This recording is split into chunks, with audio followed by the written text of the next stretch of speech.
بسم الله الرحمن الرحيم، وأفضل الصلاة وأزكى التسليم على سيد الأنبياء وخاتم المرسلين حبيب إله العالمين أبي القاسم محمد.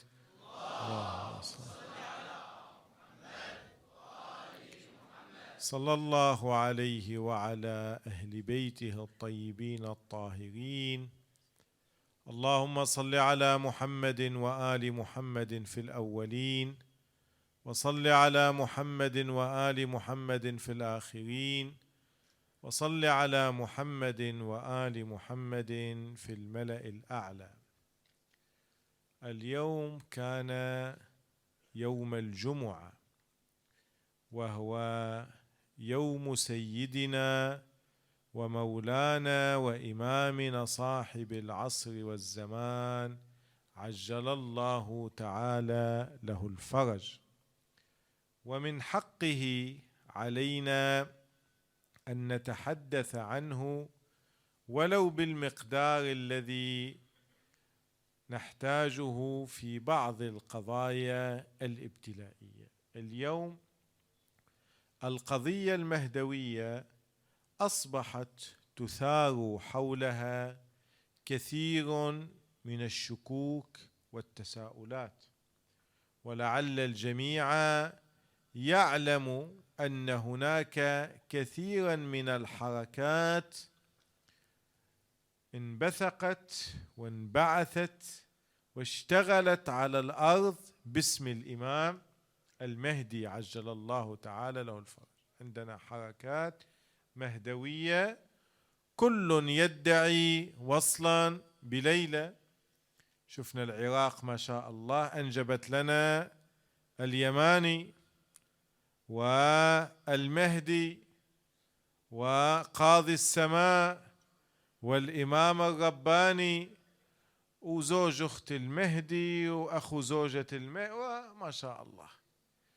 وكل بين كل فترة وفترة تنبثق حركة أيضا تتحدث باسم الإمام المهدي. الآن السؤال: كيف يمكن أن نضع قاعدة عامة تحصننا من هذه الحركات؟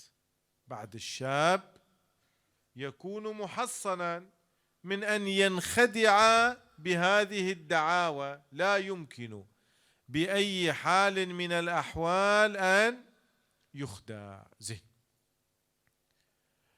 إذا نرجع لروايات أهل البيت نجد أنهم أصلوا لمجموعة من القضايا النافعة في هذا الباب. سنكتفي بذكر ثلاثة أمور بعد الصلاة على محمد وآل محمد.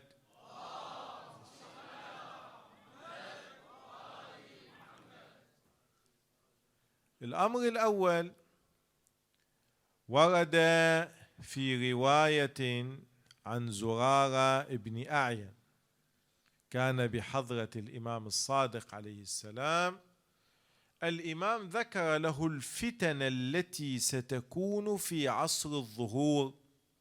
الإمام عدد الفتن، سيحصل ويحصل ويحصل وتغربل زرارة خاف. القضية مخيفة، أنا طيلة حياتي متمسك بإمامي ثم أظل. قال: يا زرارة، أتنظر لهذه الشمس؟ أترى هذه الشمس؟ كانت أشعة شمس دخلت من الكوة إلى الحجرة التي فيها الإمام. فقال: نعم سيدي، بعد الشمس واضحة.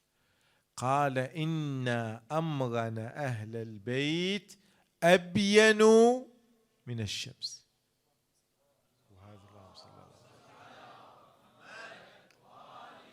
شنو يعني هذا الكلام؟ يعني أن القضية المهدوية واضحة وضوحا شديدا، بحيث لا يمكن بأي حال من الأحوال أن ينخدع بها الإنسان. بمعنى أن الإمام إذا خرج لن نحتاج إلى من يدلنا عليه، الشمس اليوم نحتاج دليل عليها؟ لا طبعا.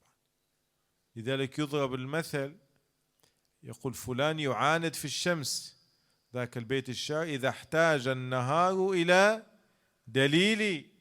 الشمس لا تحتاج من يدل عليه. الإمام المهدي عجل الله تعالى له الفرج إذا خرج وضوح القضية المهدوية سيكون كوضوح الشمس في كبد السماء، فلا تحتاج إلى من يبين ومن يوضح ومن يكشف ومن يدل. لا، الإمام المهدي إذا خرج كل أهل الأرض سيعلمون به، ونحن أشرنا لذلك الحديث.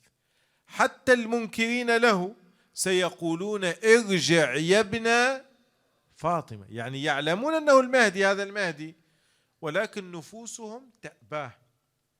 فالقضية المهدوية بذاتها لا تحتاج إلى إثبات إذا خرج الإمام، بل بالعكس ستكون واضحة عند الكل.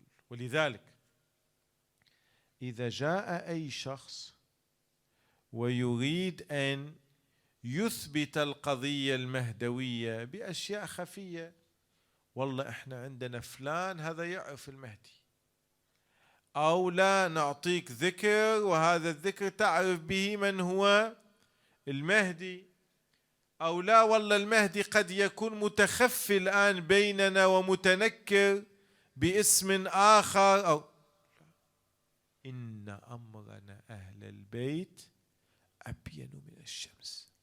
عجيبة الرواية. اليوم نلاحظ كل هذه الحركات المهدوية تبدأ بهذه النقطة: أنك لن تهتدي للمهدي ولا بد من وجود من يدلك عليه. بعد دليل سفير، الآن تسمية جديدة ظهرت، شنو اسمها؟ مولى. لا، الإمام لا يحتاج هذا الأمر. إذا خرج الإمام الكل سيعرف به، من المسلم والكافر. ويكفيك قضية الصيحة المؤقتة في الروايات بأنها ستكون في 23 من شهر، أي شهر؟ رمضان.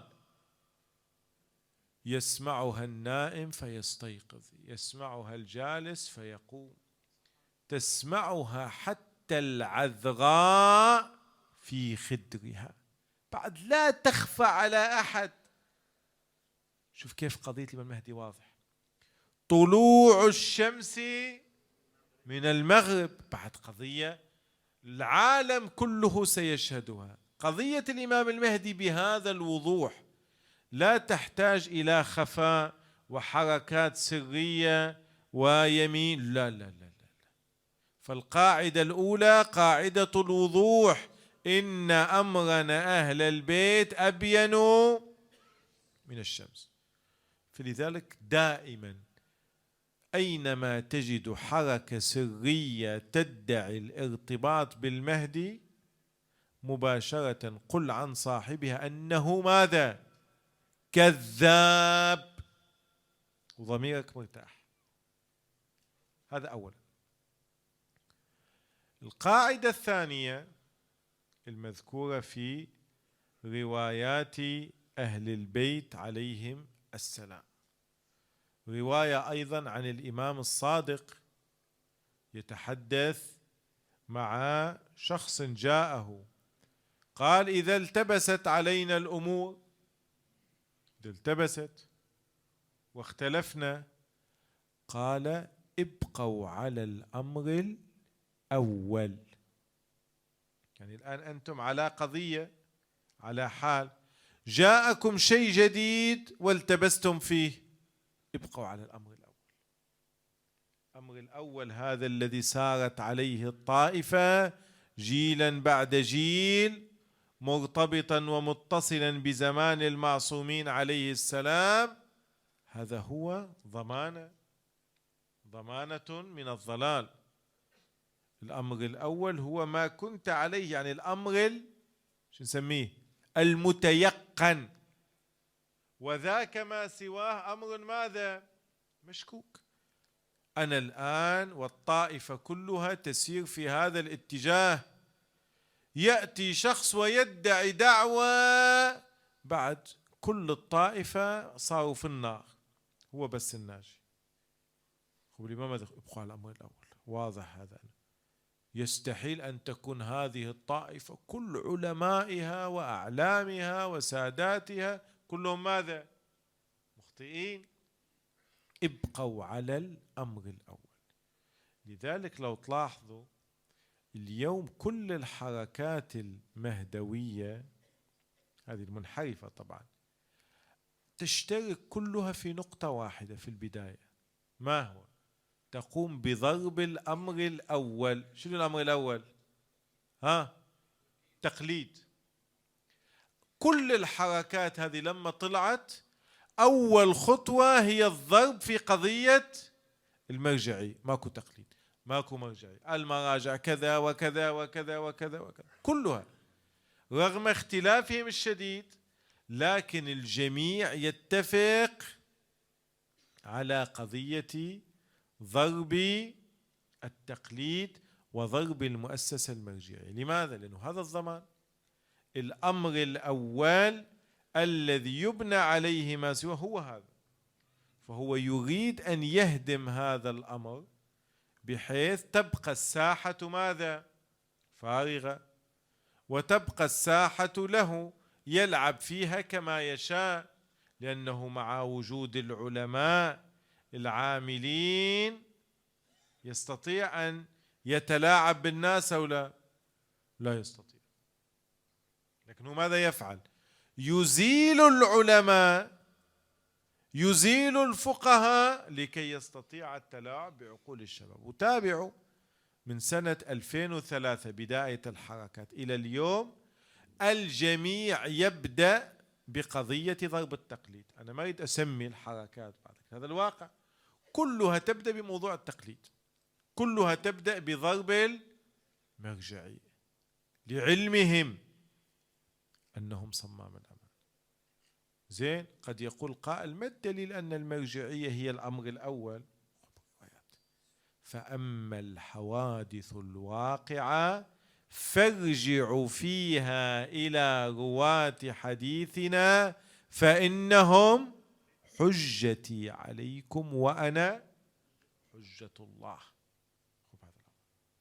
والطائفة سارت على هذا الأمر.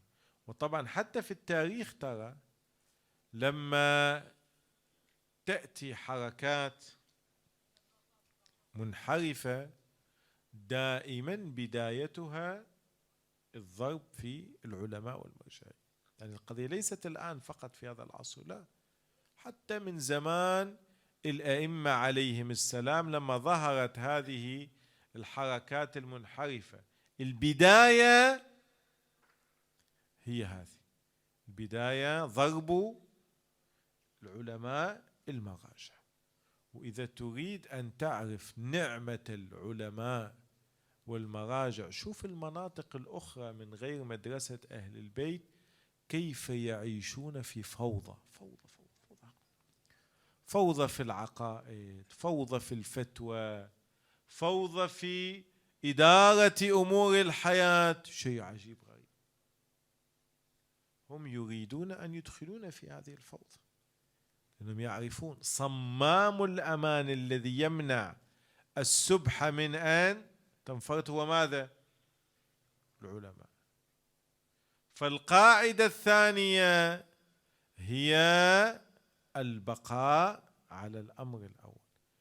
القاعدة الثالثة هي أن دين الله بماذا يثبت؟ الآن إذا نريد أن نثبت قضية دينية بماذا؟ بدليل. خب إما بدليل من الكتاب أو بدليل من السنة. ما عندنا شيء آخر في الدين يثبت من غير الكتاب والسنة.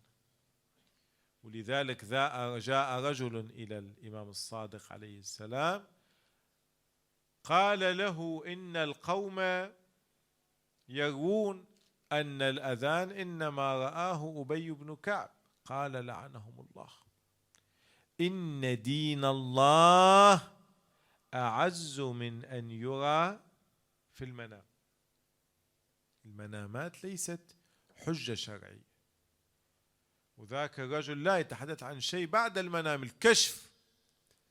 قال إن فلان كان يطوف بالكعبة فأسري به أو عرج به إلى السماء فرأى عرشا وسمع النداء يا فلان إني أنا الله ربك فأقم الصلاة لذكري. فقال الإمام لعنه الله والله ما كلمه إلا شيطان. الأئمة عليهم السلام أغلقوا الباب أمام هذه الأمور. فلما نتحدث عن قضية مهدوية نتحدث عن قضية مرتبطة بماذا؟ بالدين. القضية هذه لا يمكن أن نثبتها بمنام أو باستخارة أو بعمل من الأعمال. لا، ما عندنا شيء في الدين اسمه منام أو لا. اليوم قضية المنامات والأوراد أصبحت ماذا؟ موضة. البعض يقول إيه بعد أنا رأيت الإمام المهدي يشير إلى فلان من الناس. غير صحيح. دين الله لا يثبت بهذه الأمور. دين الله يثبت بآية من الكتاب أو حديث عن العترة الطاهرة. فإذا أنا نظرت إلى هذه القواعد الثلاثة، ما هي القاعدة الأولى؟ قاعدة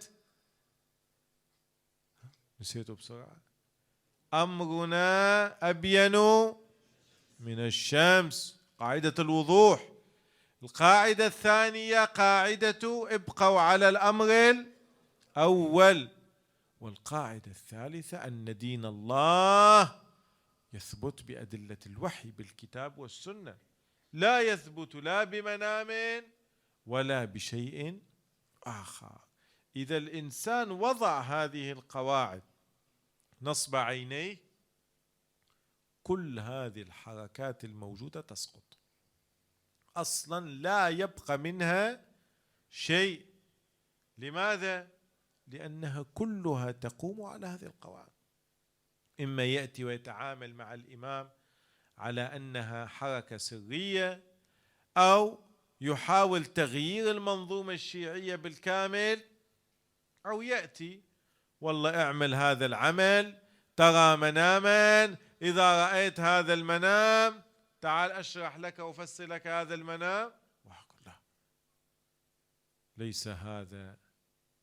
أنا مرة كنت أتناقش مع شخص قال الفلان والفلان والمنامات حجة. قلت له زين، قلت له يعني أنا إذا رأيت منام تصدقني؟ قال إيه، وصادق أنا الآن القضية. قلت والله شفت إمامك معلم شاورما. أنا في ذيك الليلة نايم جوعان طبعا بالفعل، ما تعشيت.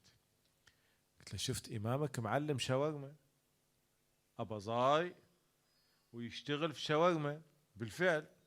هذا اسمه أحمد الحسن. فقلت له في المنام أنا جئت لأختبره، طلبت منه أن يقرأ سورة الإسراء لم يعرف. قال هذه أضغاث أحلام. الله، شنو هي القضية؟ بكيفكم يعني؟ اشمعنى هذه أضغاث أحلام؟ نفس الشيء قضية الخيرة. يقول لك على الخيرة، يقول لك استخير وشوف، إذا فتحت طلعت جيدة يقول لك ها اتباع هذا الطريق ماذا؟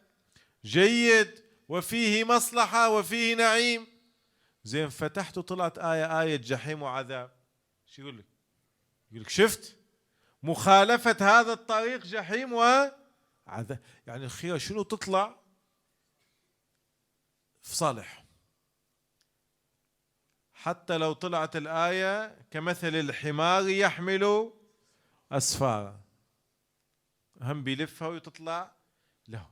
فالشاب مهم جدا أن ينتبه من هذه الحركات اللي اليوم تنخر المجتمع تحت عدة عناوين وعدة مقولات، وشيئا فشيئا عملها الإعلامي يتوسع. وللأسف بعض الشباب حبا في الإمام المهدي وعشقا له وانتظارا له وأملا في الفرج القريب بعد يصدق. وبالشبابنا مسكين بعد العاطفة هي التي تجره. لا، مهم جدا أن نحكم العقل قبل أن نصدق أي جهة. وإلا ترى الموجودين الآن ليسوا لا أول من ظهر ولا آخر من، كثير ترى مدعي المهدوية في العالم كثر، يعني على مر التاريخ كثر. فلذلك الإنسان يحسب بما أنه لم تظهر الصيحة ولا السفياني بعد ماذا؟ لا ظهور. اللطيف ابن قولويه المدفون بجوار الإمام الكاظم عليه السلام في كتابه أو ينقل عنه في الغيبة يقول: فإن عندنا كل من ادعى السفارة بعد السمري وقبل الصيحة والسفياني فهو كافر كاذب منمس ضال مضل. نقطة للسطر، بحيث الواحد لا يبقى يعيش في أوهام من هنا ومن هناك. والتاريخ ترى يحدثنا كيف تبدأ القضية بادعاء المهدوية، والنتيجة ماذا؟ النتيجة قد تتحول إلى مذهب آخر أو دين آخر. لأن إذا تسمعون الديانة البهائية دين مستقل، اليوم دين عندهم على أساس كتاب ناسخ للقرآن وأعياد خاصة. البهائية بدأت بشخص ادعى أنه سفير الإمام المهدي. شوف الانحراف كيف يزيد. شخص ادعى أنه سفير الإمام، وكالعادة استدل بالأحلام بالمنامات بالاستخارة بتأويل بعض الآيات والأحاديث. مع الزمن مع تطور الزمن النتيجة اليوم نتحدث عن دين كامل مستقل اسمه البهائي. لذلك الواحد لا يستهين بهذه الأمور ولا تجره العاطفة. العقل مهم.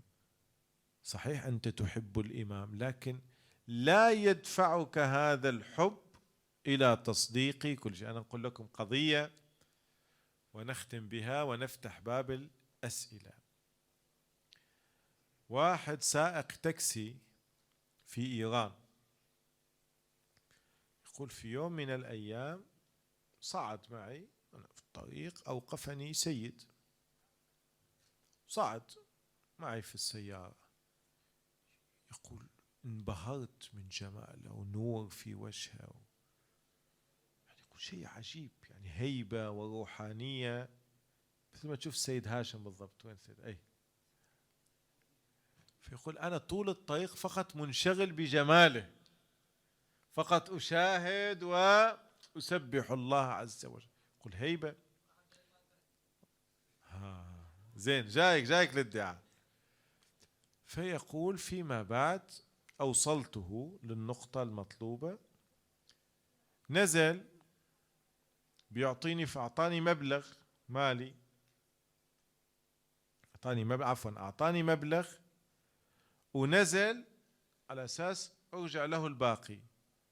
يقول: فقط أنا التفت اختفى. تعبيرهم أرض وكانت له شنو؟ يقول: المبلغ عندي. يقول: تيقنت أن هذا من؟ الإمام مهدي. يقول: ذهبت أخبرته، مبلغ كبير وكنت محتاج المبلغ، يعني ورقة محترمة. يقول: ذهبت وأخبرت الأصدقاء. يقول: أسبوع كامل التاكسي ما اشتغلت، اللي يتبرك اللي يتمسح اللي يزور. على كل حال يلا بعد أسبوع معدي من نفس المكان طلع معي سيد مرة ثانية.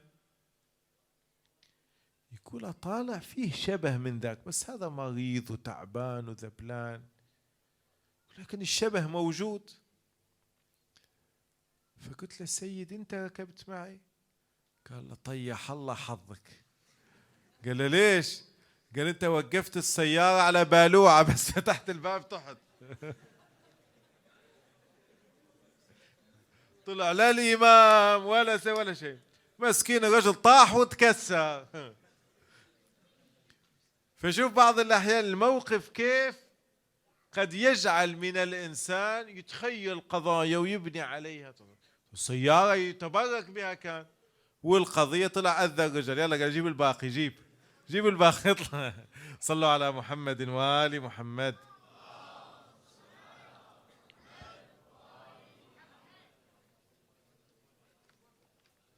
خلونا نبقى في الإطار المهدوي، نحصر الأسئلة في هذه الدائرة ثم نفتح باب السؤال كامل فيما بعد. تفضلوا. السلام ورحمة الله. أنك تعرضت إلى قضية الإمام المهدي عجل الله تعالى وصيته لعلي بن محمد السمري، يا علي بن محمد السمري أعظم الله أجر إخوانك فيك، إلى نهايتها كما أشرت قبل قليل أنه فقد وقعت الغيبة التامة فلا ظهور حتى إلى تكملة الوصية، فإنه لا ظهور ولا مشاهدة. لماذا يقول الإمام في قول آخر وما ب30 من وحي؟ ماذا يقصد بذلك؟ أولا مهم جدا أن نعرف ما المقصود من المشاهدة في هذه الرواية.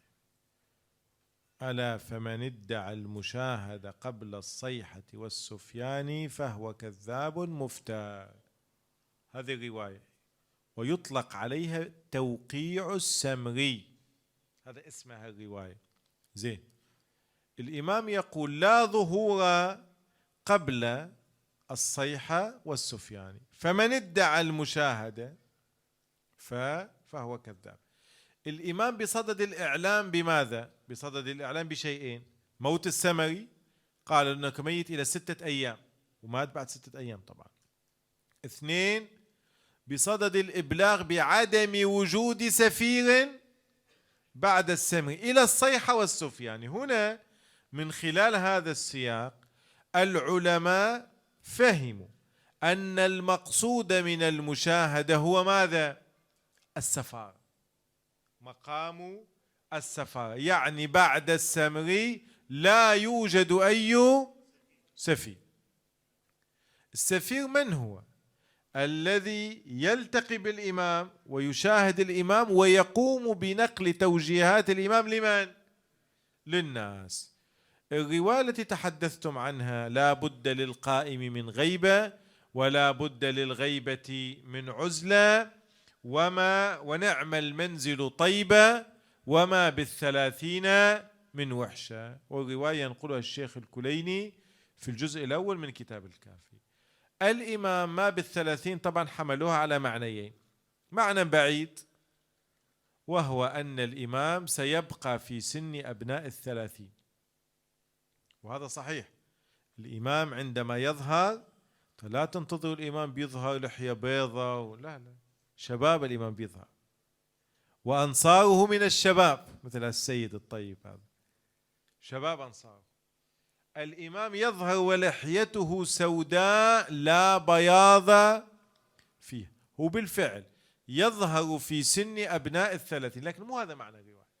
معنى الرواية أنه في هذه الغيبة الله يرفع وحشة القائم ب30 رجلا شخصا. هؤلاء 30 أعمارهم ليست طويلة، وإنما هم 30، مات واحد يستبدل بآخر، لذلك يعبر عنهم بالأبدال. هؤلاء يلتقون بالإمام، اي نعم، لكن هل ينقلون عن الإمام شيئا أو يقولون نحن التقينا بالإمام؟ جواب لا، لأنها ليست القضية سفارة. فلا تنافي بين الأمرين. الإمام هناك له حاشية بتعبيرنا، ولكن هؤلاء لا نعرفهم ولا يتحدثونهم بهذا الأمر.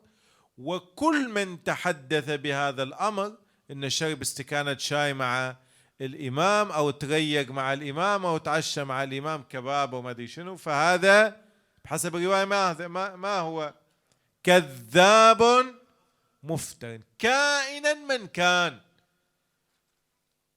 والله العالم. الله تفضلوا.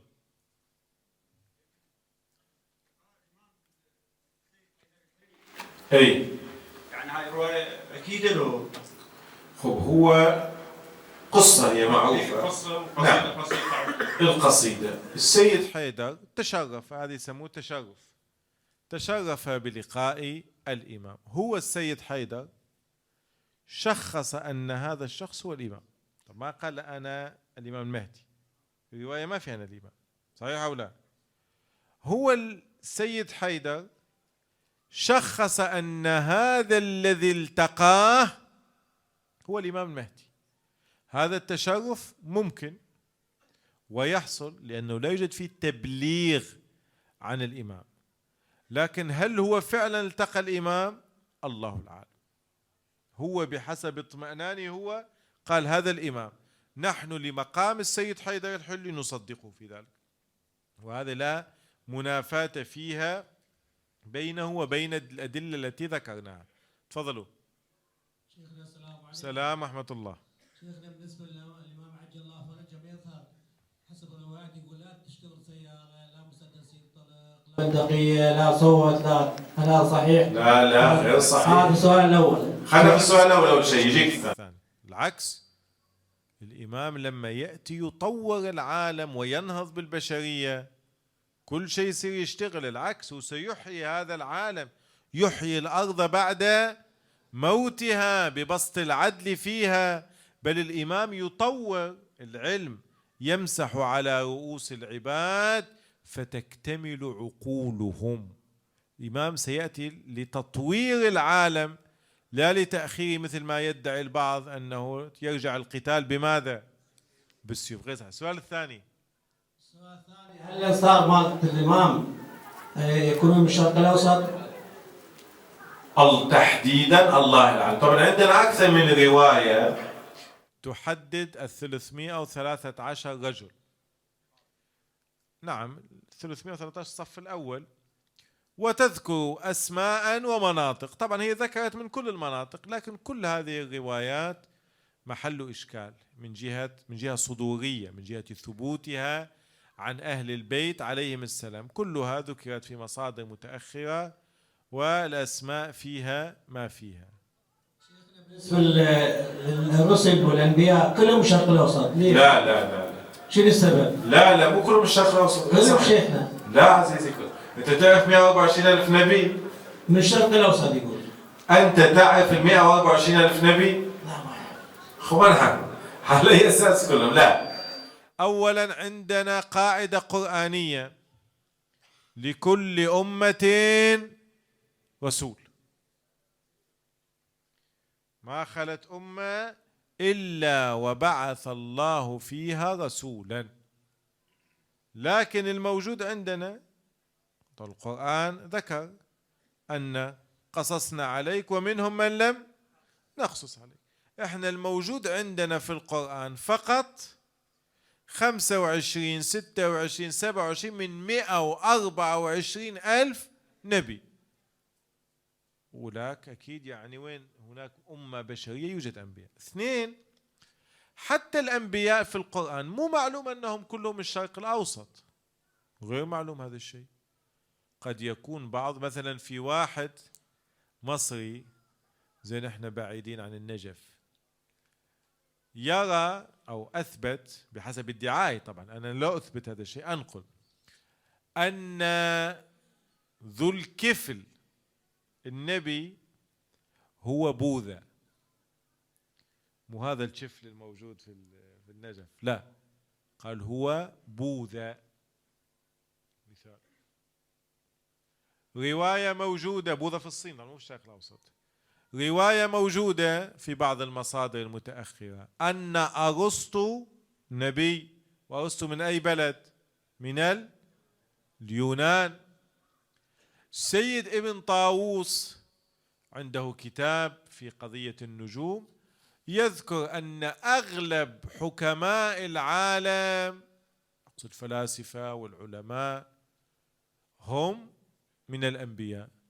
أرسطو، أفلاطون، سقراط، بالذات سقراط هذا يعني شبهة النبوة فيه قوية جدا، لأنه في حديث عن وحي كان يأتيه وهو مات لأجل التوحيد. سقراط مات يدافع عن التوحيد وأعدم بسبب دفاعه عن التوحيد. فغير صحيح أن كل الأنبياء من الشرق الأوسط. تفضلوا. السلام عليكم شيخنا. السلام ورحمة الله. من علامات ظهور الإمام المهدي عجل الله. أعطيني علامتك أنت وين؟ علامتك أنت وين؟ ها شفتك إيه؟ من علامات الإمام المهدي عجل الله تعالى فرجه الشريف الخسف بالبيداء. ما معنى الخسف بالبيداء؟ جميل. والثانية الركن والمقام. خلنا في الأولى. الخسف بالبيداء، الإمام المهدي يظهر في المدينة، ثم يأتيه خبر قتل النفس الزكية. النفس الزكية مبعوث الإمام المهدي للعالم، سيدخل إلى مكة أيام الحج ويخطب في الناس يدعوهم للإمام المهدي. طبعا كل هذا بعد الصيحة والسفياني، لذلك لا تأتي تقول أنه سفير، له سفير للإمام، لكن بعد الصيحة والسفياني. فيذهب إلى مكة ويخاطب أهل مكة فيذبحونه بين الركن والمقام. عندها الإمام يخرج من المدينة متوجه إلى مكة ليتولى الأمر بنفسه.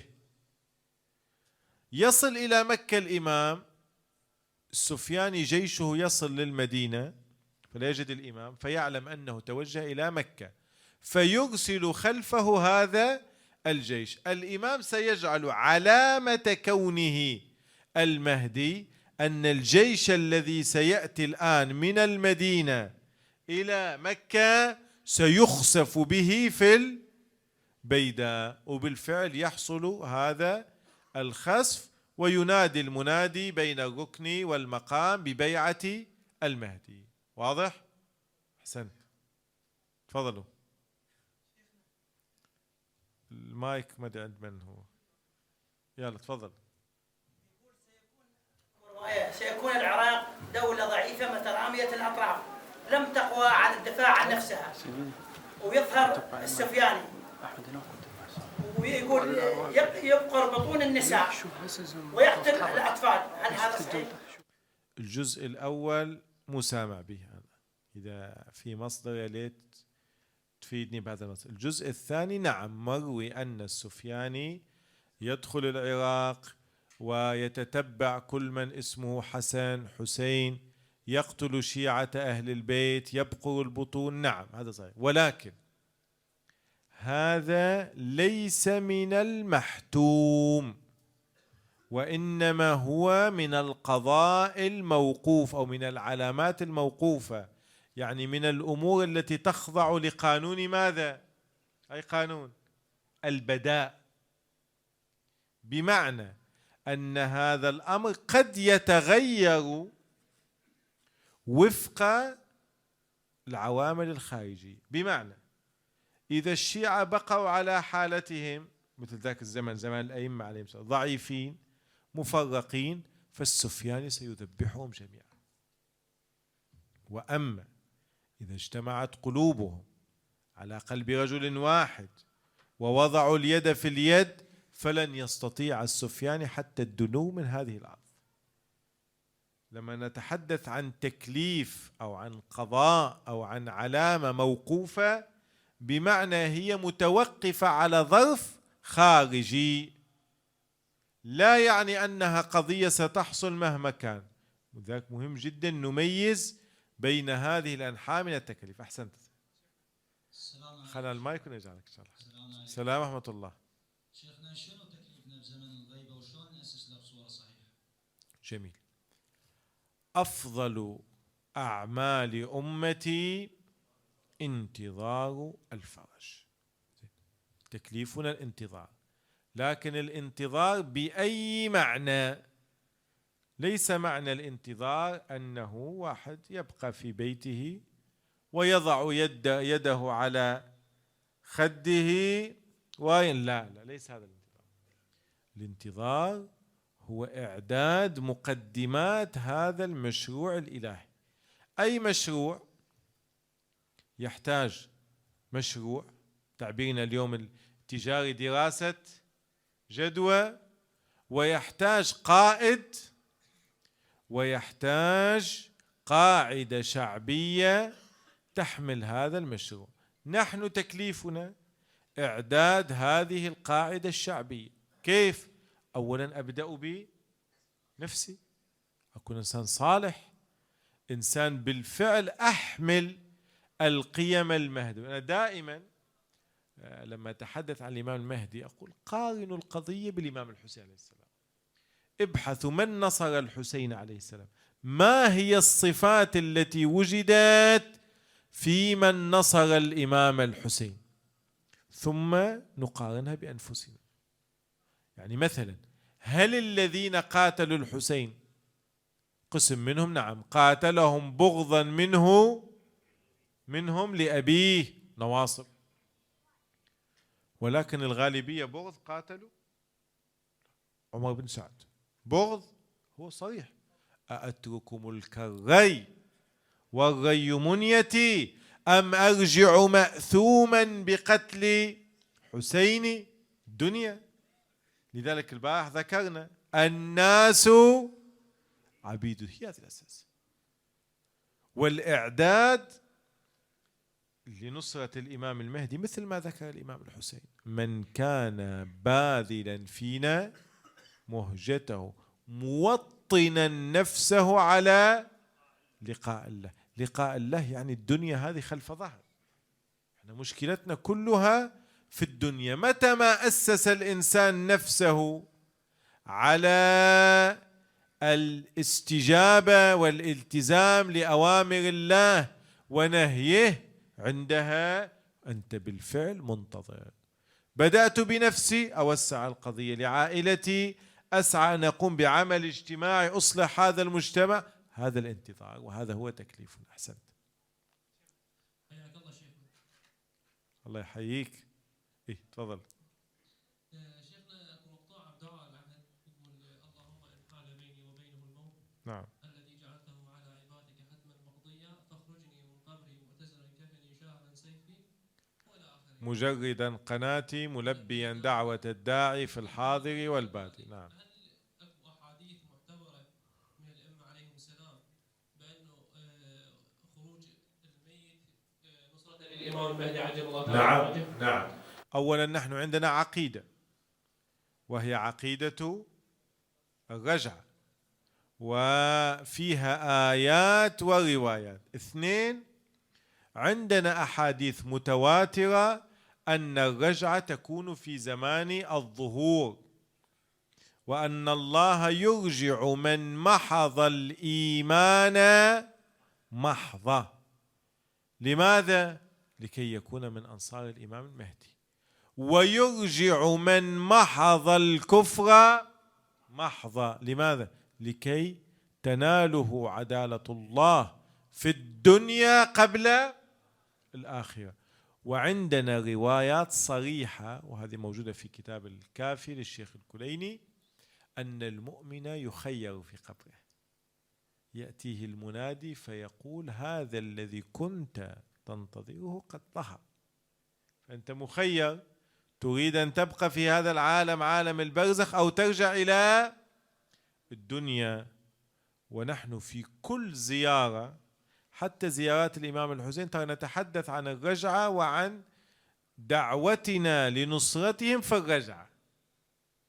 بإيابكم موقن. زيارة الجامعة نفس الشيء. لا توجد زيارة من زيارات أهل البيت عليهم السلام تخلو من الحديث عن الرجعة. ولذلك قضية مهمة لا سيما لكبار السن. طبعا كان هو يعني الموت لا يميز بين كبير وصغير. الموت ليس عائقا أمام نصرة صاحب الزمان. يعني لا واحد يظن أنه إذا مات بعد لن يصبح من الأنصار. لا، الدعاء واضح: إن حال بيني وبينه الموت الذي جعلته على عبادك حتما مقضيا، هل يحول؟ لا. فأخرجني من قبري شاهرا سيفي مؤتزرا كفني، لا يحول. ولكن المعصية تحول، يعني قد تكون حي ولكن المعصية حالت بينك وبين نصرة الإمام، وقد تكون ميت من قرون ولكن طاعتك لله كتبتك من أنصار الإمام. شفتوا خطورة المعصية؟ خطيرة، تحرم الإنسان من كثير من البركات. تفضلوا. زي شيخنا تعليقك انه اذا قرئ هذا الدعاء لمده 40 يوم متتاليين سيجعل حتما من انصار الامام إن شاء الله. هذه هي مقدمة الدعاء الموجودة، والإنسان بعد يرجو ذلك عند الله. يقول: هل التقليد واجب ام لا؟ وما حكم عمل الذي لا يقلد؟ وهل يجوز تقليد المرجع الميت؟ جميل. هذه 5 أسئلة. هذه جيد. زين، بيجيك السؤال. أولا الإنسان، خلنا يعني القضية نبداها من البداية. الإنسان يعلم أن بينه وبين الله تكاليف، الله كلفه بعدة أمور، صحيح أو لا؟ الله خلقنا وكلفني بعدة أمور، أوجب علي أشياء وحرم علي أشياء. زين، هذه الأمور ما هو الطريق لمعرفتها؟ كيف يمكنني أنا كإنسان أن أعرف ما يريده الله مني؟ الطريق الأول البحث، إني أنا أقرأ القرآن والأحاديث وأفهم ما يريد الله مني. ولكن هذا الأمر لا يمكن لكل إنسان. ما كان المؤمنون لينفروا كافة فلولا نفر من كل فرقة منهم طائفة ليتفقهوا في الدين ولينذر. الآن أنت إنسان عادي، لو جئناك بقصيدة من قصائد الجاهلية قد لا تستطيع أن تفهم منها شيء، وتحتاج معاجم وشوف بعد. فلذلك هذا الطريق يحتاج إلى تفرغ، وهو طريق الاجتهاد. الطريق الأول لمعرفة الحكم الشرعي الاجتهاد. الطريق الثاني، بعد أنا لا أستطيع الاجتهاد لكن عندي شيء آخر، أن غيري اجتهد ويمكنني أن أحتاط في العمل، بمعنى أنه في كل مورد من الموارد آخذ بالرأي الأحوط، يعني الذي أتيقن معه برضا الله جل جلاله. مثلا عندي شخص يقول هذا مستحب أو هذا مباح وهذا مستحب، وذاك يقول هذا واجب، أنا بأي الأقوال أخذ؟ شنو الأحوط؟ الواجب. أفعل الأمر، لأن إذا فعلت بعد ضمنت الأمر. العكس، إذا قيل لي هذا مكروه وهذا حرام، بأي رأي أعمل؟ بالحرمة، لأني أضمن معه براءة ذمتي. هذا الطريق اسمه طريق الاحتياط، وهذا الطريق ممكن، يعني أصلا ممكن، ولكن غير متيسر لكل إنسان، ولا يقل صعوبة نظريا وعمليا عن الاجتهاد. نظريا يحتاج الإنسان يكون مطلع على كل ماذا؟ فتاوى والآراء. وعمليا بعد ليس كل مورد يمكن الاحتياط فيه، عندنا موارد بعد يستحيل فيها الاحتياط ويتعين معها تقليد. جيب مثال بسيط. لو مثلا واحد، هذا مثال ذكينا بعض الفقهاء، ابتلع افترض خاتما مغصوب، افترض، فقيه يقول يجب إخراجه. خب كيف بتطلع؟ كيف بتطلع؟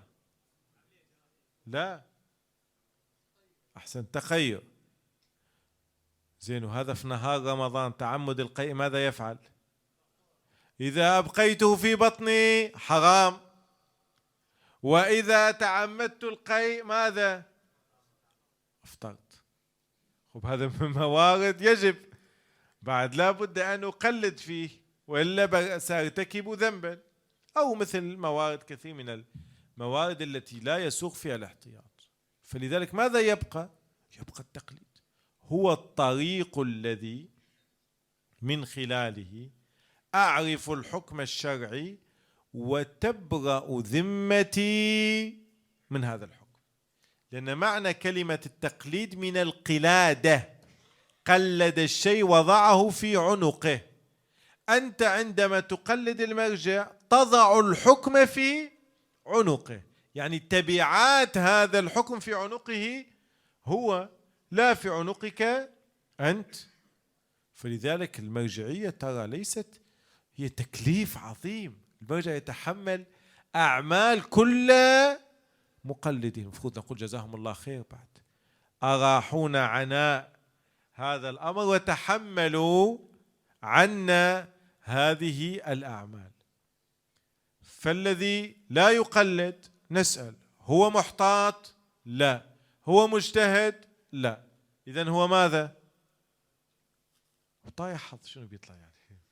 شو بيطلع هذا؟ لا مجتهد ولا مقلد. شنو يعني؟ أعماله هباء منثورا، يتبع هواه. هذا متبع للهوى بيصير هو هذا. تفضلوا. الله يحفظكم. الله يحفظكم. أولا السلام عليكم. السلام ورحمة الله.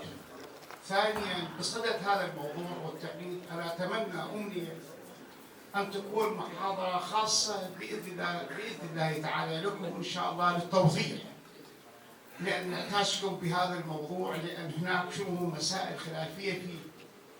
أتمنى أمنية توضيح التقليد بصورة عامة. بصدد هذا الموضوع سؤالي كالآتي، وهذا ما نراه ونسمعه من بعض الشباب: الأولى والأحوط والاختلاف بين العلماء، هل إن الإمام المهدي عليه السلام أو الله سبحانه وتعالى في البداية يجعل الأمور سدى ولم يكن هناك حكم قطعي في مسألة مستحدثة؟ ونحن نعرف بأن علم الإمام هو علم شنو؟ علم من الله سبحانه وتعالى عن طريق النبي محمد صلى الله عليه وآله.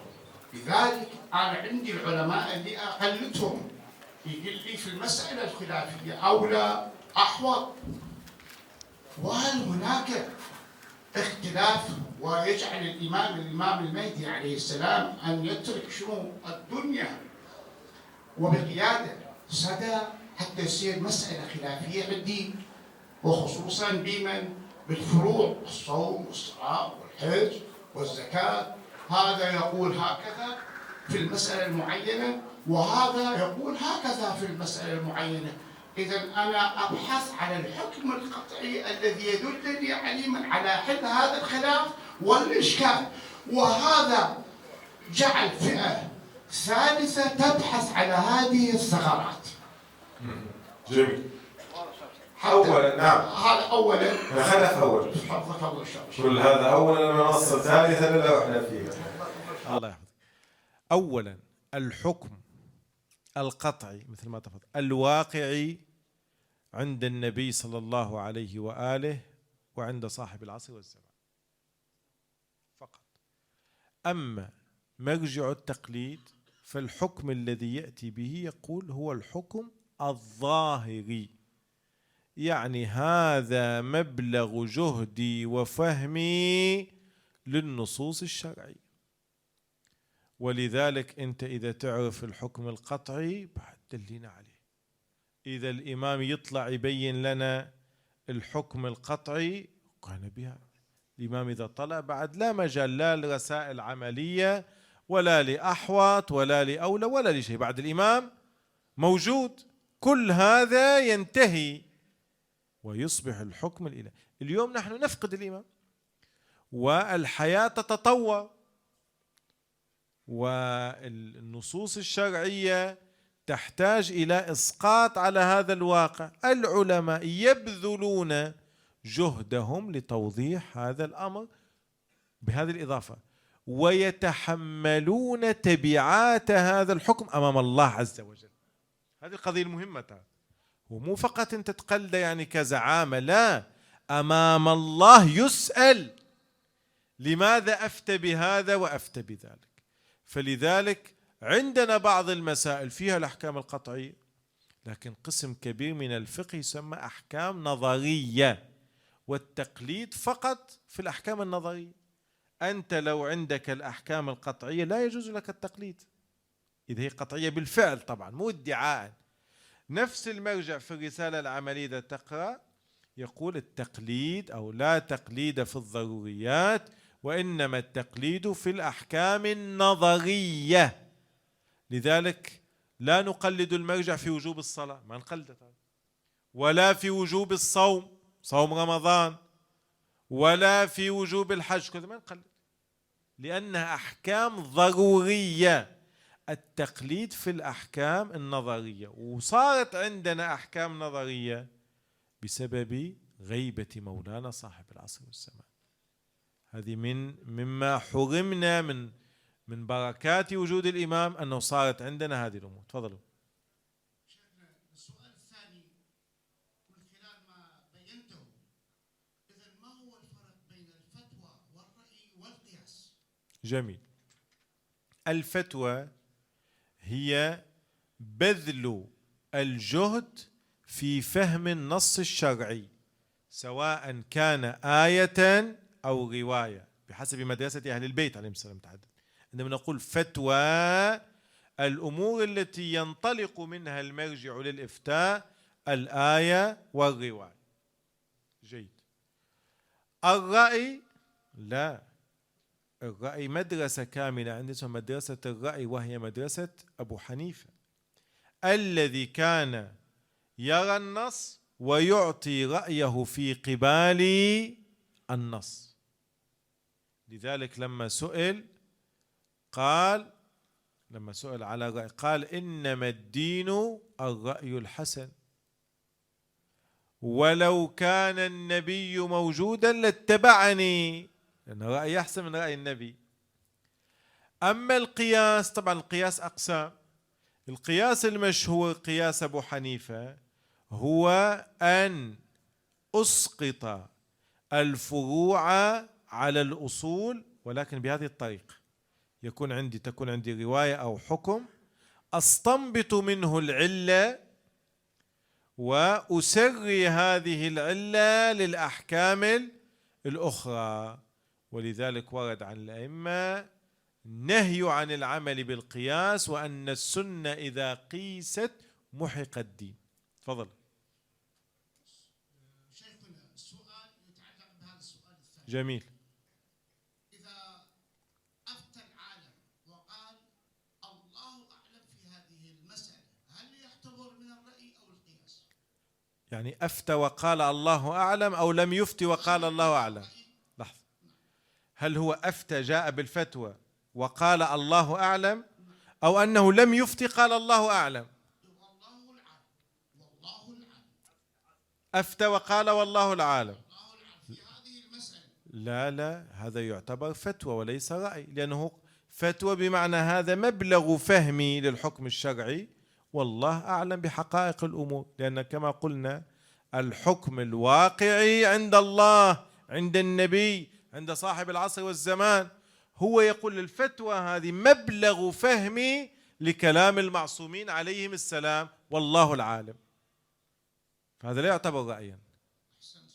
أحسن الله إليك. من هم الذين يقولون ارجع يا ابن فاطمة، لا حاجة لنا بكذا؟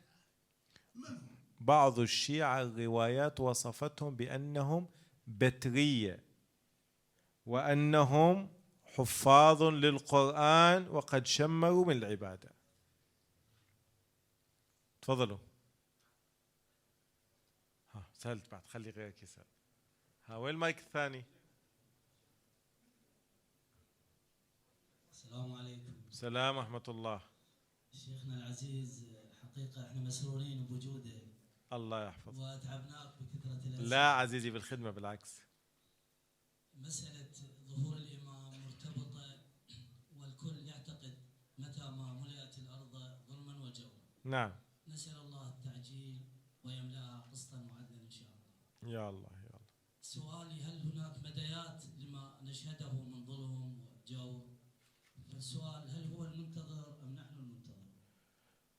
والله هو سمي بالمهدي المنتظر، لكن الواقع هو المنتظر، هو ينتظرنا نحن، وهو الذي قال كما في كتابه للشيخ المفيد: ولو أن أشياعنا وفقهم الله لطاعته على اجتماع من القلوب لما تأخر عنهم اليمن بلقائنا ولتعجلت لهم السعادة بمشاهدتنا، فما يمنعنا عنهم سوى ما يتصل بنا من سوء، فهو الذي ينتظرنا بأبي هو وأمي.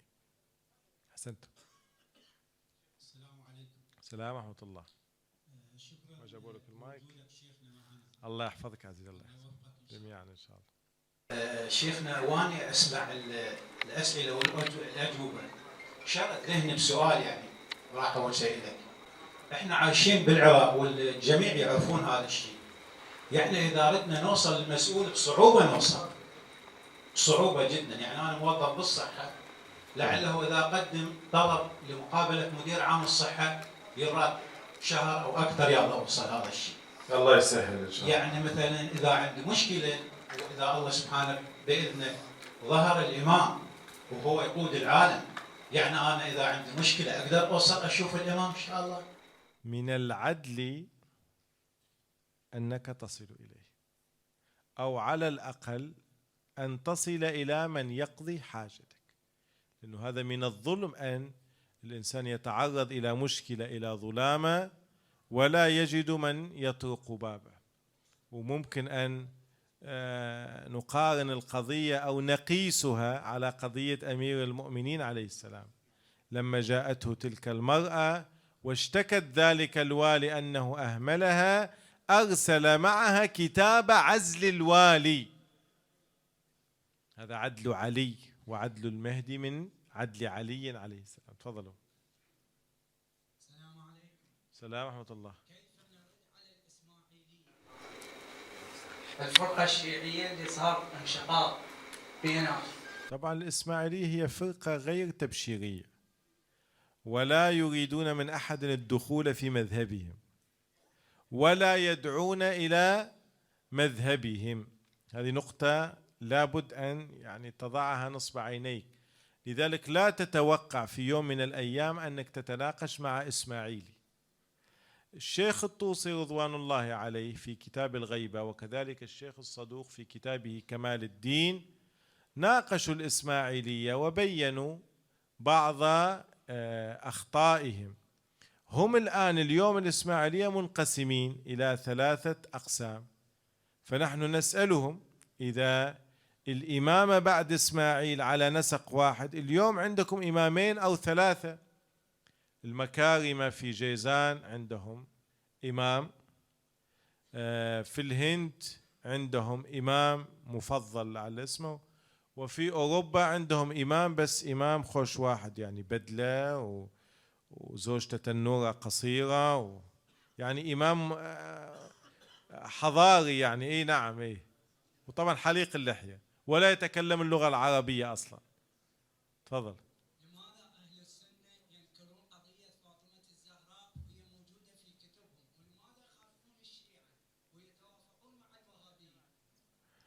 لأن قضية الزهراء تسقط كل شيء، كل البناء الموجود تسقطه ولا يبقى شيء، لأنك إذا أسقطت شرعية خلافة الأول بعد ما يبقى شيء، لا تبقى خلافة ولا شورى ولا أي شيء. أحسنت عزيزي. ما جابوا لك المايك؟ السلام عليكم. السلام ورحمة الله. شيخنا، هل توجد كتب كتبت بأمر من الحجة عجل الله فرجه الشريف؟ وإن وجدت ما هي تلك الكتب؟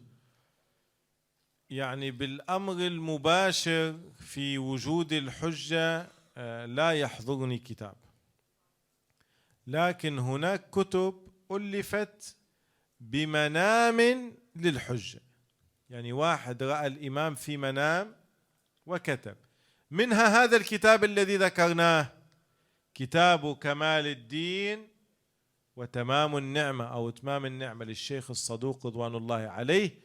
في المقدمة يذكر أنه رأى الإمام والإمام أمره أن يكتب كتابا في الغيبة ويبدأ بذكر غيبات الأنبياء. هذا كتاب آخر معروف وهذا أنصح الشباب بقراءته، كتاب مكيال المكارم، جميل، يعطيك برنامج عبادي للتقرب من صاحب العصر والزمان، وهذا خوش كتاب أنصح كثيرا بقراءته. تفضل. أخيرا. وعليكم السلام. تفضل. إيه.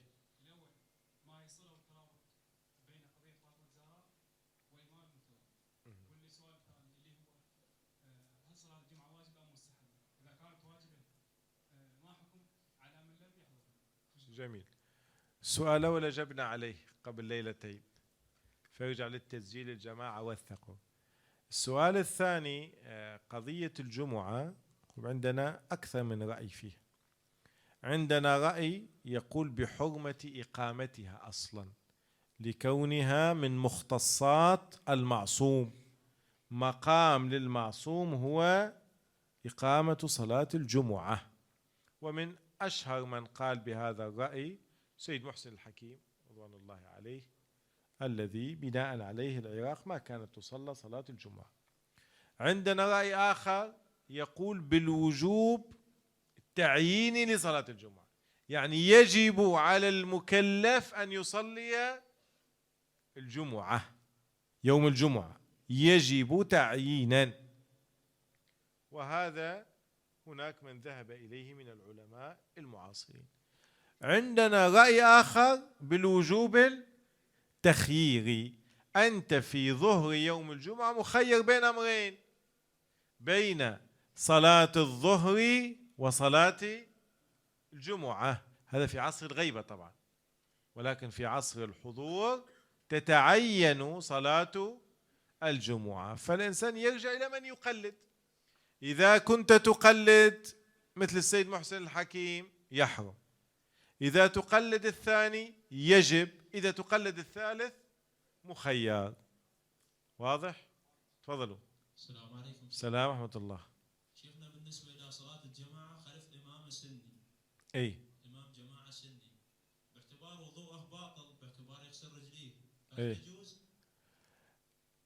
الائتمام به غير مجز، لأنه يغسل رجليه، لأنه يقرأ القرآن مبتورا لا يقرأ البسملة، لأنه لا يقرأ سورة كاملة وإنما يقرأ مقطع، لأنه يزيد في الصلاة ويقول آمين، لأنه يتكتف بعد القائمة طويلة. الائتمام به ليس مجزيا، ولكن يجوز بل تستحب الصلاة خلفه متابعة، بمعنى أصطف معهم وأقرأ لنفسي وأصلي لنفسي من باب الوحدة بين المسلمين، لا من باب الائتمام به لفقدان الشرط. طبعا هذه القضية ما فيها طائفية، حتى الإمام الشيعي الاثنى عشري إذا فقد بعض الشروط يصلى به أو لا؟ لا يصلى. تفضلوا. السلام عليكم. السلام ورحمة الله. شيخنا، أنت قلت إنه لازم، لا ما قلت، أنا كنت بقول لك أنا ما قلت. إيه زين. من شرائط الظهور للإمام المهدي عليه السلام إنه تكون قاعدة متكاملة حتى يظهر، بالإضافة إلى 3 وعلامات الظهور كذلك تختلف عن شرائط الظهور. هسه هو الدنيا ممتلئة بالظلم والجور، ومثل ما تفضلت قلت إنه أكو رجعة، وأنا هنا نعتقد بالرجعة. ليش ما إنه هسه من الشراط ان تكون هذه 313 من خلال الرجعه تطلع هاي 313 القاعده، والقاعده متواجده ما شاء الله. لا القاعده، من يقول القاعده؟ هي المشكله كلها في القاعده. خب ومن يقول ان الشيعه جاهزين لمثل هذا الامر؟ من يقول هذا؟ انت جرب في العراق. لا في العراق ليش بعد؟ كم وكم المرجعيه وجهت الناس يعملوا منتجات المرجعيه. اذكر احدى خطب المرجعيه من تقول بح صوتنا. خب الناس تقول نعم وتهوس للمرجعيه، لكن وقت العمل ماذا؟ في شيء. نفس الشيء الامام، الناس تقول عجل الله فرجا عجل الله فرجا، ولكن وقت العمل القضيه تتغير. هذا افضل دليل. اهلا. ها تفضل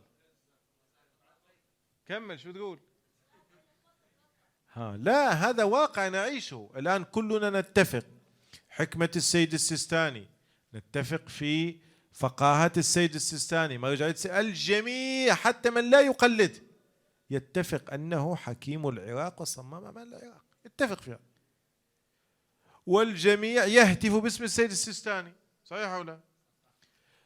إذا أوصى الناس تقول نعم، لكن شوف عمل تطبيق وارجع أنت. أصلا كل ما وقع فيه العراق حذر منه السيد من 2004 2005 2006. كان الحديث عن هذه الأمور، حتى الأمور الدقيقة مثل قضية الغزو الثقافي وضرب الهوية الإسلامية، كلها السيد نبه إليه. لكن الناس قد تسمع ولكن لا تطبق. هذا مرجع. بعد الإمام تصير قضية أعظم، لأن الإمام ما عنده مثلا يعطيك خطوط عريضة فقط، لا الإمام بعد يعطيك تفاصيل التفاصيل. فلا، القاعدة الشعبية ليست مستعدة. لا أختلف معك، أختلف تماما معك. تفضلوا ناخذ السؤال الأخير. السلام ورحمة الله. سؤالي على رسول الله صلى الله عليه وآله. سبب وفاته معروف عندنا ومرض، والمرض معروف بلاء من الله سبحانه وتعالى. لا هو المعروف والمشهور والمتفق عليه أنه سم. نعم، لذلك نقول شهادة النبي صلى الله عليه وسلم. زين منو قتله ومنو سممه؟ شنو السبب؟ أول سم تعرض له النبي صلى الله عليه وآله هو سم يهودية في خيبر. هذه كانت البداية، وتأذى من هذا السم. ثم فيما بعد بيعة الغدير المحبين لأمير المؤمنين بعد ما قصروا هم أعادوا سمه مرة أخرى. أحسنتم. تفضل.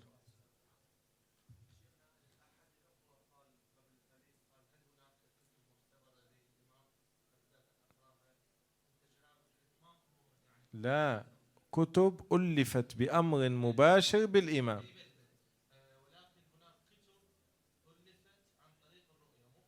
إيه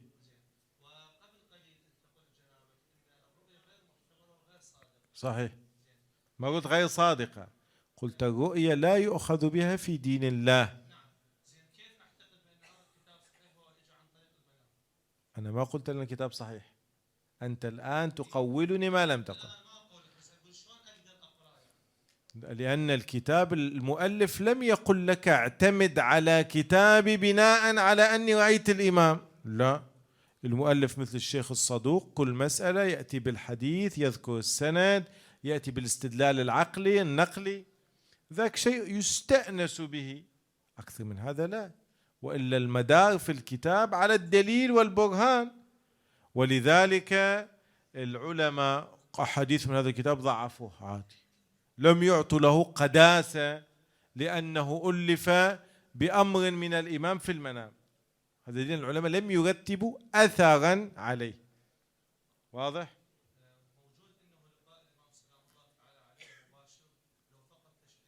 لا منام هذا الكتاب.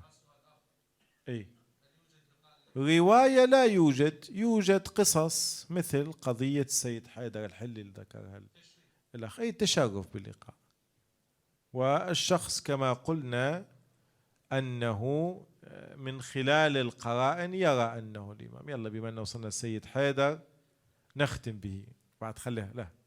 وصلنا السيد حيدر الحلي بعد. طبعا السيد حيدر شاعر ومفوه وعظيم، كانت له قصائد تسمى بالحوليات، طول العام فقط يكتب أشعارا لرثاء الحسين عليه السلام، ويخرج من الحلة أيام عاشوراء إلى كربلاء لقراءة هذه القصائد. سنة من السنوات كتب قصيدة، ولم يعلم بهذه القصيدة أحد حتى أقرب الناس إليه. كان في الطريق وإذا به يلتقي برجل، قالوا سيد حيدر، هذه النقطة الأولى أنه يعرف اسمه. قال سيد حيدر أسمعنا ما قلت في إمامك، فبدأ ينشد بعض الأبيات. قال لا لا لا، أريد القصيدة الأخرى التي مطلعها الله يا حامي الشريعة. طبعا سيد حيدر يقول أنا لم أخبر هذه القصيدة لأحد، ولكن لا إراديا بدأت أقرأ هذه الأبيات. مات التصبر في انتظارك أيها المحيي الشريعة، إلى متى القعود ودينكم هدمت قواعده الرفيعة، تنعى الفروع أصوله وأصوله تنعى فروعه. هذا حال دين الله. سيدي يا صاحب العصر والزمان، ماذا يهيجك إذ صبرت لوقعة الطف الفظيعة؟ أترى تجيء فجيعة بأمض من تلك الفجيعة؟ شلون تصبر على المصائب بعد قضية الطاف؟ هنا الإمام المهدي لما سمع هذه العبارة نادى وجداه وحسيناه. انت ويا صاحب العصر والزمان، رحم الله من نادى حسين. ماذا يهيجك إذ صبرت لوقعة الطف الفظيعة؟ أترى تجيء فجيعة بأمض من تلك الفجيعة؟ هنا السيد حيدر أحرق قلب الإمام. ماذا قال؟ قال حيث الحسين على الثرى. بعد السيد استعمل تعبير حيث الحسين على الثرى خيل العدا، ما قال غض الضلوع، ما قال كسر الضلوع، استعمل تعبير آخر. ما هو التعبير؟ قال حيث الحسين على الثرى خيل العدا طحنت الضلوع. وإذا الإمام ينادي وجداه وحسينا، يقول إلى هذا الموعد الإمام بقي متماسكا، لكن يقول أنا ذكرت مصيبة، الإمام سقط على وجهه. عجيب، أكو مصيبة أعظم من غض جسد الحسين؟ أكو شيء أعظم من أن جسد الحسين يغض؟ قال نعم. ما هي؟ ورضيعه بدم الوريد مخضبون فاطلب رضيعا، صح ونادي ورضيعا. تلقى حسين دم الطفل بيده،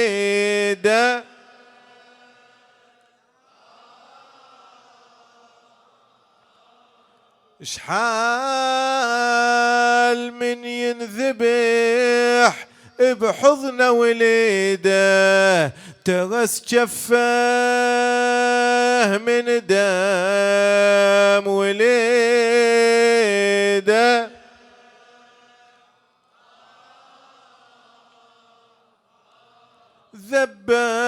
ذبة للسما وللقاع ماخر. نختم بهذه القضية. يقال المختار أمسك بحرملة بن كاهل الأسدي قال له يا حرمل أنت ماذا فعلت يوم عاشوراء؟ تحرقت قلب الحسين بحيث سيد السجاد ينتظر اليوم الذي يقتص منك. شنو صنعت؟ قال أنا رميت الحسين ب3 سهام، كل سهم أسوأ من الآخر. السهم الأول قال السهم الذي وقع في عين أبي الفضل العباس.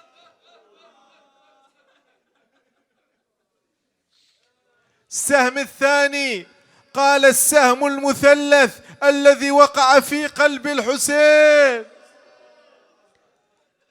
السهم الثالث قال سهم ذبحت به عبد الله الرضيع من الوريد إلى الوريد. ويحك يا حرملة، انت ما عندك قلب؟ ها شلون صبرت؟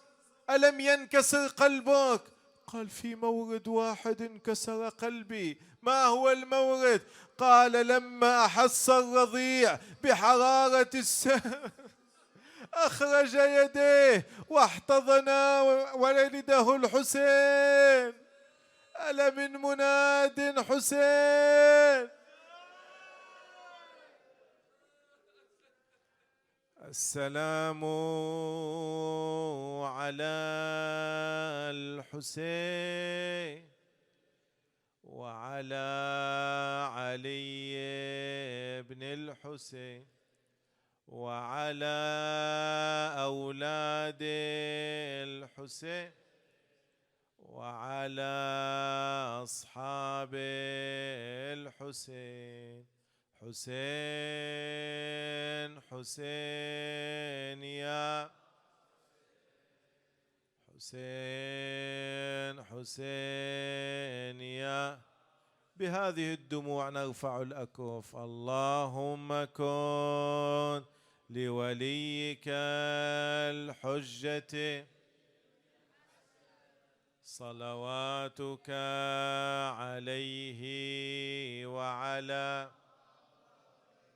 في هذه الساعة وفي كل وليا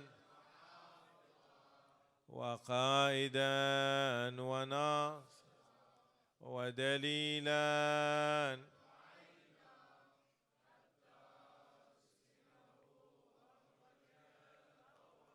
وتمتعه فيها طويلا. أرحم الراحمين عجل فرجه عجل عجل فرجه عجل. واجعلنا من أعوانه وأنصاره وخدامه ومن المستشهدين بين يديه وتحت لوائه يوم ينادي المنادي يا لثارات الحسين. اللهم واجعل أعمالنا به مقبولة وذنوبنا به مغفورة ودعاءنا به مستجابة. وهب لنا رأفته ورحمته ودعاءه ونظرة منه إلينا يا الله. إلى روح موتى المؤمنين والمؤمنات، موتى الموجودين السامعين المؤسسين، لشفاء المرضى، لقضاء الحوائج. الفاتحة مع الصلوات.